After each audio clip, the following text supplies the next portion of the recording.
புத்தாலிங் ஜெயா மற்றும் சுபாங் ஜெயாவில் 2 விபச்சார விடுதிகளில் நடத்தப்பட்ட அதிரடி சோதனைகளில் 21 பேர் கைதாகியுள்ளனர். பொதுமக்கள் கொடுத்த தகவலின் பேரில் வியாழக்கிழமை மாலை புக்கிட் அமான் போலீஸ் குழு ஒரு ஹோட்டலையும் அடுக்குமாடி வீட்டையும் சோதனையிட்டது. அதில் 3 உள்நாட்டினர் உட்பட 21 பேர் சிக்கினர்.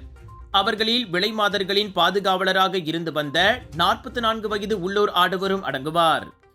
ஏனையோரில் 2 உள்நாட்டு பெண்கள், 8 பேர் சீன பிரஜைகள், 3 மங்கோலிய பெண்கள், 3 உஸ்பெகிஸ்தான் பெண்கள் ஆவர். ஜப்பான், ரஷ்யா, வியட்நாம், லாவோஸ் ஆகிய நாடுகளை சேர்ந்த தலா ஒருவரும் அடங்குவர். இணையதளத்தில் கவர்ச்சி ஆடைகள் அணிந்த பெண்களின் புகைப்படங்களை பதிவேற்றி பாலியல் சேவை விளம்பரம் செய்யப்படுகிறது.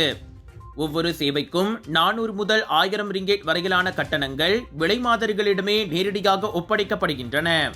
அதிகாரிகளின் கண்களில் படாமல் இருக்க ஹோட்டலின் வெவ்வேறு தளங்களிலும் அடுக்குமாடி குடியிருப்புகளை வாடகைக்கு எடுத்தும் விபச்சாரம் நடைபெறுவதும் கண்டறியப்பட்டது.